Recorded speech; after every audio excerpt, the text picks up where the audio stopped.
So Nick, tell us about Offshore Tackle. And first of all, we've never had you on the show. Yeah. So just tell us about yourself. Well, I've been with the company when I was a little kid, and my dad started out in about 81.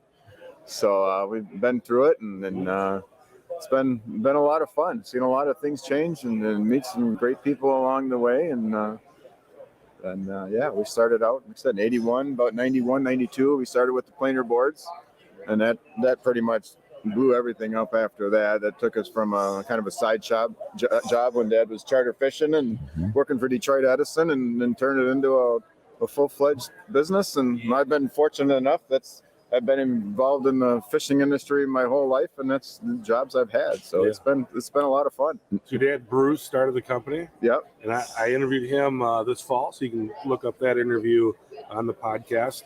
That's kind of cool. So what was the first product then? So it didn't start with planer boards. What was the first product? The first product was the OR1, just a downrigger release. Dad he grew up in Detroit area. He started coming up as a kid. He'd come up fishing on the Thumb in Lake Huron up in Michigan's Thumb. And I was 5 years old, I think, and he moved up into Harbor Beach to work at their power plant for Detroit Edison.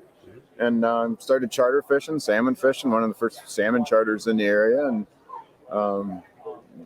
building just original release was just the old metal alligator clip. I remember a little kid, we're gluing pads sitting in our lap in our basement and putting releases together. And eventually it turned into a plastic version of it. And from then it grew on to the stacker releases, and then eventually with the planer boards, and now weight systems and all kinds of different stuff. So you're gluing those pads in a garage? In our basement. In a basement. In our basement. And the funny thing is, last week, what was I doing in my basement?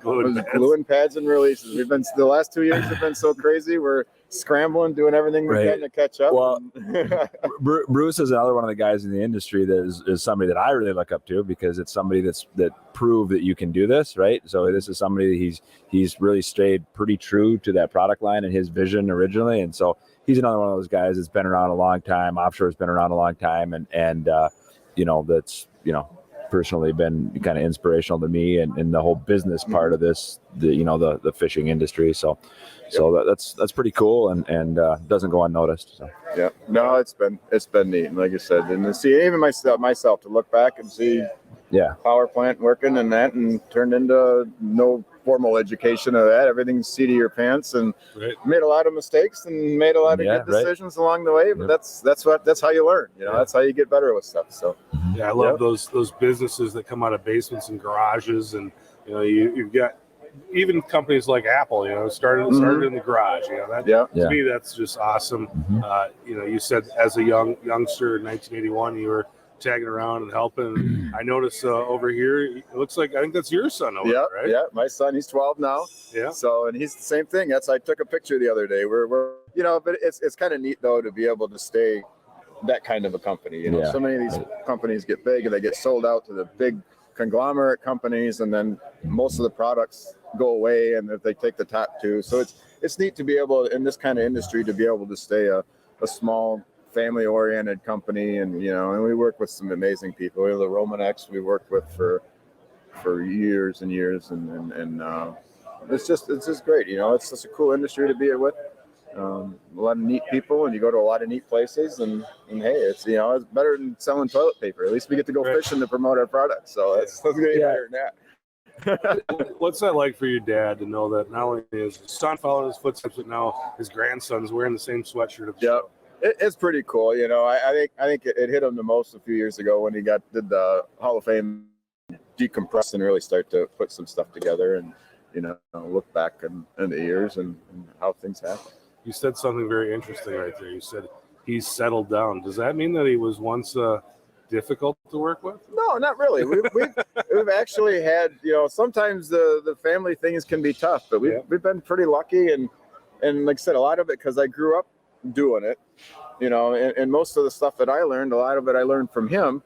So we've kind of got the same mindset on stuff. There's a few differences, but for the most part, we've kind of got we've done pretty good getting along on there. You know, he won't tell you, but Nick's a pretty highly educated guy, right? And so he made a choice to come back, so it couldn't be all bad. Yeah. I don't know about highly educated, but I made it through. We'll put it that way. So you're not the PhD that Rob Mallory was. No, I wish. Yeah, right. No. So we kind of got through that first product. Tell us about that transition into boards and just talk about your boards a bit. Yeah, well, that come about. I remember we were charter fishing, and you know, that was just when the PWT was getting big and starting to go, and all the walleye stuff was going. And when we were at Lake Huron, we were starting to do the transition. That was one of the first declines of the salmon fishing. So we were looking for different things and different stuff to go into, and we met up with Mark Romanek and Gary Parsons and Keith Cabayas, and then they were using different boards at the time, and then they weren't really performing to what they wanted to do. You know, we had some other ones that we were using, and they just didn't start to do different weights and different stuff out to the side, and it really wasn't working. And we had made the little mini releases to go on other planer boards. And then we started thinking, and they didn't really want to mess with these little releases. So Dad says, well, maybe we'll build our own planer board, put this release on now that we got all the tooling and everything for it. Mm-hmm. So we hooked up with Mark and Keith and Gary and worked with them to develop the OR12. And, you know, I can remember we were in sports shows at 11 o'clock at night in the swimming pool, you know, pulling the planer board back and forth, and we'd pull it, and we'd have one of our tool maker that helped us design the tool for the original one, and we'd move the bracket around, and we'd pull it across the other way. No, that didn't do anything. And we'd, you know, people are looking in the window at midnight wondering what the heck these guys are doing with this thing in the water.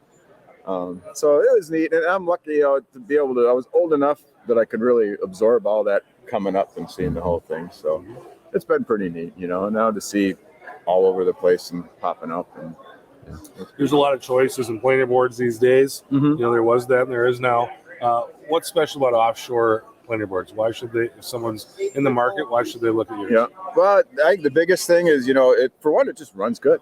It just they is run a good super consistent. You know, yeah, they're very consistent.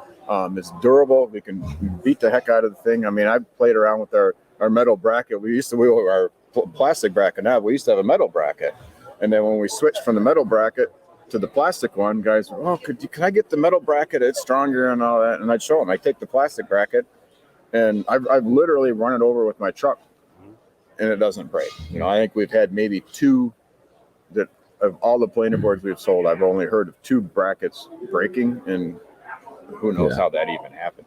Right. So the durability, they just run, and we've got so many ways you can run them.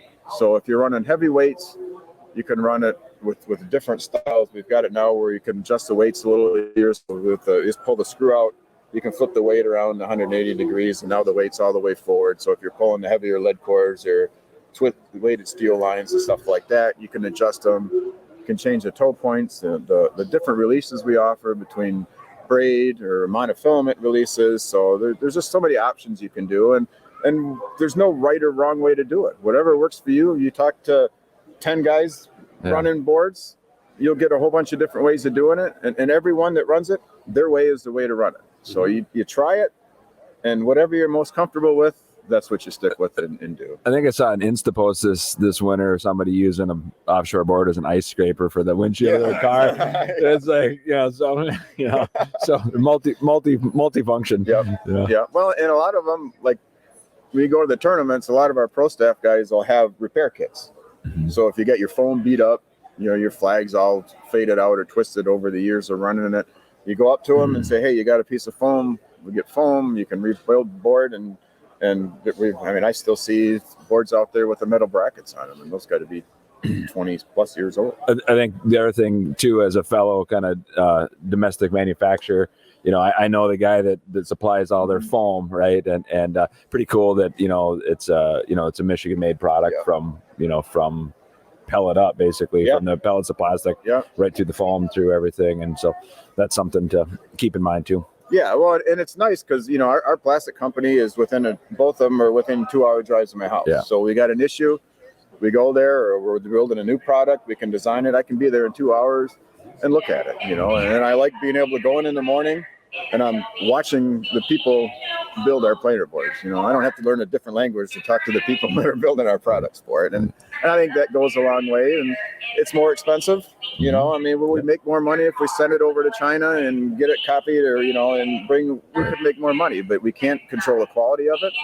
And we can't control the supply as well. I mean, we've had issues the last couple of years, but I can't imagine if we had to wait for a ship to come across, and that could be months. So there's just some advantages we can work around, and we don't plan anytime soon for any reason to do anything different. I like doing it, and I like being able to have that flag on the product, and you know, it's important to me.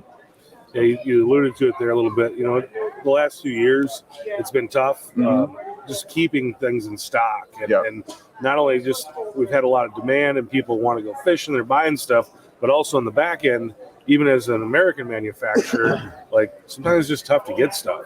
You know, things cost more, and it's kind of, you know, it's caused a disruption for everybody. How did you guys navigate that, and what do you see kind of moving forward with that? Yeah, it's been interesting to say the least, you know, and we don't have a huge, you know, group put together to begin with to build everything. So we've been doing good, and the last couple of years have been behind, but we're catching up now. Good, you know, supplies. It's like anything else, you know, you get going good, and one little nickel dime part holds you up for a couple. We call it the 100th part. You know? So if you need 100 parts and you have 99, you're 99% of the way there. But it doesn't matter, because if you don't have the 100th part, you can't get it out the door. Yeah. But luckily this year we're finally getting into a spot where things are a lot better shape, and the supply is getting a lot better out there. So hopefully that's behind us, and we can get on forward to like what we've been doing. So hey, we got one here from Glenn Gnetsky.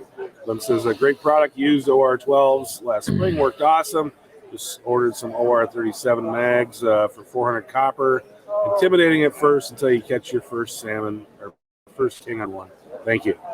Thanks for the comment there, Glenn. That's great. Yeah, well, and those are fun. You know, that big Magnum board we built, and we tested that with 500 copper. I tested it. I had back surgery, and when we were building that board, I had back surgery in July, I think, so I had to wait till September before I'm out testing it again. But I'm, you know, out there drilling this thing in, and it's been running. It runs good. It's got a lot of flotation in it, so it stays above the water nice. It runs a lot different than our OR12. You know, the OR12s run pretty nose up, whereas the mag board, it runs fairly level, but it doesn't dive. There's enough float where it stays level, and it just kind of go through the water like a tank. But it'll pull some heavy weight, and it pulls harder, but typically, you know, if you're running 400 copper, you've got a bigger rod. Yeah. And you really, after a while, you don't notice any difference as far as just bringing it in. Everything runs the same. You hook it up the same way.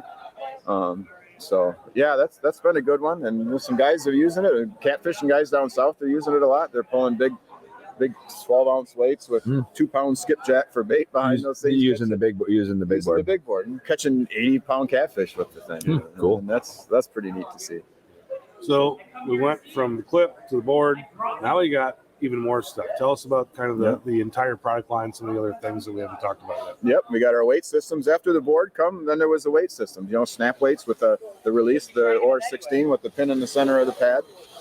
The weight systems went a long ways, and then after we developed that for a while, we come out with our tadpoles. We found those, and the nice thing with the tadpoles is they're better at pinning down a weight. You know, the snap weights are good if you're searching the water column and you don't exactly know where the fish are at, and it covers more water. Where if I want to go 12 feet down, you put the tadpole on there with a crawler harness or a spoon or even a crankbait behind it, and then it'll get you right to where you need to be. And it's good for all species. We've caught everything from crappie to salmon on these things, and it's just another way of getting everything down. We're in the strike zone where it needs to be.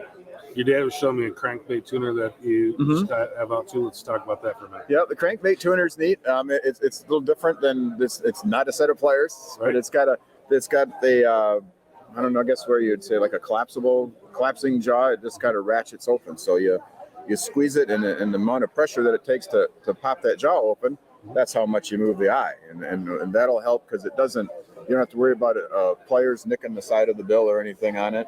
And the biggest advantage is you get a small thin wire, a thin-eyed bait like a flicker shad or something like that, it's easy to overtune it. Was that the idea? Was to keep from, and tuning a crankbait a little goes a long ways. Was that the idea? Was to just have it where you can make those micro adjustments? Yeah, and that's it. It's because most people that aren't used to tuning a crankbait, they put pressure on the eye and they move it until they see it move.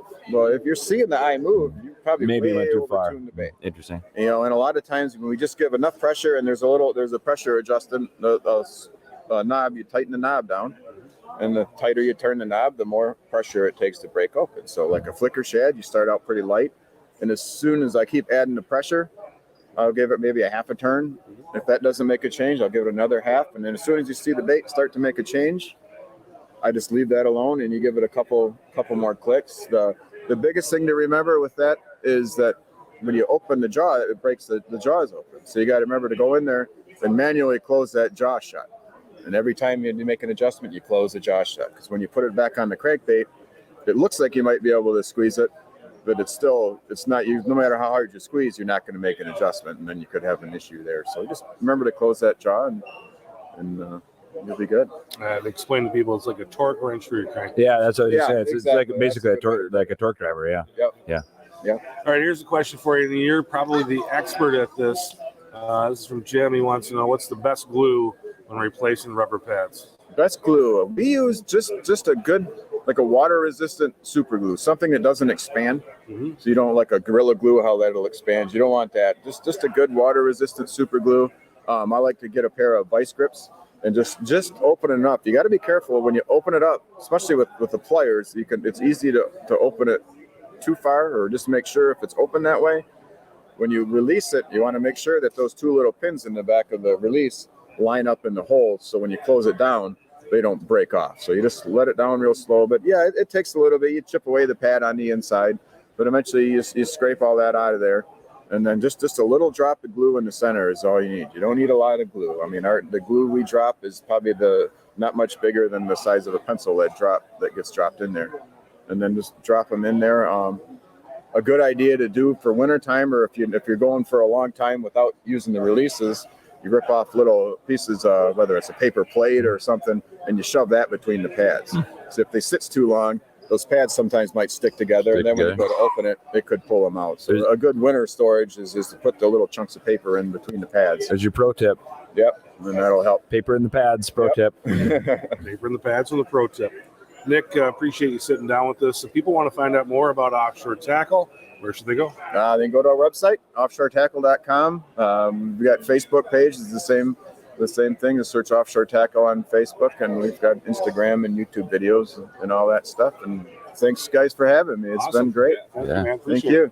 Okay, man. Good to see you. Yeah. All right. Enjoy the rest of your show. Sounds good. We're looking forward to it. Take care. Thanks, guys.